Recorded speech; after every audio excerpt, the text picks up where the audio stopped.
Bonjour, bienvenue dans ce tuto numéro 5. Donc nous avons précédemment vu comment créer des pré-réglages automatisés. C'est ce que l'on avait fait donc avec nos deux pré-réglages, correction des objectifs et donc réduction du bruit de profil. Maintenant nous allons créer des pré-réglages que l'on ne va pas faire appliquer automatiquement. On les fera appliquer automatiquement mais via un style. Donc on va déjà prendre nos fameux modules de base. Donc je reviens ici dans mes favoris. Voilà. On va déjà mettre le module contraste local. Donc ici, je l'active. Au niveau des détails, moi je le règle ici à 160. Alors je rappelle que pour rentrer une valeur au clavier, il suffit de faire un clic droit, de taper au clavier la valeur et ensuite de taper sur Entrée. Vous voyez, j'ai fait un clic droit, j'obtiens cette valeur-là. Et donc je peux rentrer une valeur numérique au clavier, j'appuie sur Entrée et elle est validée. Donc là si par exemple je tape 50, ça ne changera rien et c'est validé. Donc on va laisser ici bêtement les valeurs par défaut, tout simplement. Donc j'ai activé le contraste local, sauf que j'ai monté le niveau de détail à 160%. Et je vais créer un pré-réglage ici, en cliquant donc toujours sur nos trois petits traits. Donc je vais créer un nouveau pré-réglage. Celui-là je vais l'appeler base, parce qu'à chaque fois ce seront des pré-réglages de base.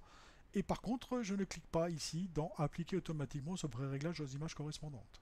Et je fais OK. Alors ça veut tout simplement dire que si je veux appliquer mon pré-réglage, je l'ai ici dans une liste. Alors ici par exemple les pré-réglages des développeurs, là ici c'était concernant la clarté, ça donne ça. Et mon pré-réglage ici, si je veux revenir dessus, le voilà. Et ce sera tout pour ce module contraste local pour le moment. Ensuite, je vais aller dans balance des couleurs. Je vais activer balance des couleurs. Je vais faire ici des réglages. Donc en saturation de sortie, je vais me mettre à 120. Clic droit, je rentre la valeur numérique au clavier, j'appuie sur Entrée. Le pivot du contraste, je vais le laisser à 18%. Et par contre, le contraste, je vais le monter ici aussi à 20%.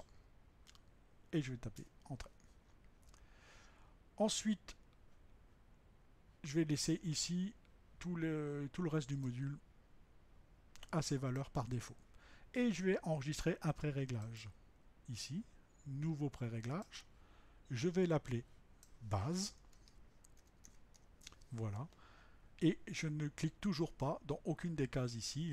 Donc c'est simplement un pré-réglage base. C'est-à-dire que maintenant, si je reset ici, donc à chaque fois vous avez un petit bouton reset pour chaque module.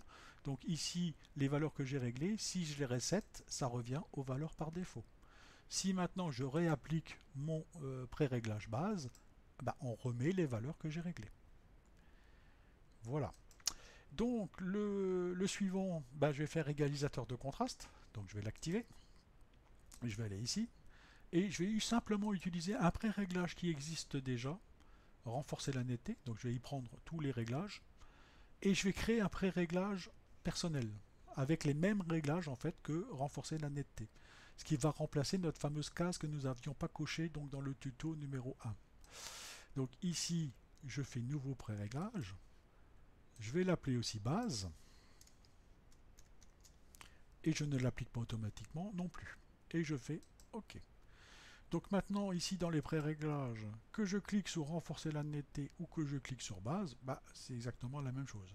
Mais ici au moins j'ai un pré-réglage base que je peux supprimer, modifier, faire ce que je veux. Alors que celui-là, c'est les pré-réglages faits par les développeurs, je ne peux pas du tout les modifier ni rien faire avec. Je peux simplement les cacher si je voulais. Dans les options, il y a une possibilité ici dans les options de cacher les pré-réglages développeurs, si on ne veut vraiment pas les utiliser. Ensuite, donc, dernière chose, je vais aller sur l'égalisateur de ton et je vais tout simplement l'activer. Voilà. Et donc, voilà comme on a créé des pré-réglages. Vous voyez, tous les à chaque fois qu'on a trois petits traits, c'est l'endroit où on crée les pré-réglages. On peut en régler partout, donc dans tous les modules. Ici, au niveau de la gestion des modules, on peut faire des pré-réglages aussi. Ici, au niveau de l'historique, si je clique dessus, vous voyez qu'il ne se passe rien. Donc là, ça apparaît au niveau de l'interface, mais il n'y a pas d'action possible. Ici, au niveau des instantanés, Bah, c'est pareil, hein, c'est un module, on prend un instantané ou on le prend pas, quoi, on peut pas, et voilà. Donc là où il n'y a pas de pré-réglage à mettre en œuvre, bah, l'option ne sera pas active. Bon, pour tous les modules, l'option est bien active. Pour ici, c'est bien actif. Et ainsi de suite, peut-être, je sais même plus. Ouais, on a des pré-réglages. Non, ils ne sont pas actifs non plus là-dedans. Donc nous, ce qui nous intéresse, c'est surtout les pré-réglages au niveau des modules. Donc nous venons de faire 3 pré-réglages. Un pour le contraste local, un pour balance des couleurs et un alors contraste local, balance des couleurs et l'égalisateur de contraste. Et l'égalisateur de ton, on avait juste allumé ce pré-réglage. Enfin, on avait juste allumé ce module. Donc voilà pour les pré-réglages. On aura l'occasion d'y revenir encore plus tard dessus pour d'autres modules. Mais pour l'instant, ce sera très largement suffisant pour le travail que nous aurons à faire. Merci de votre attention.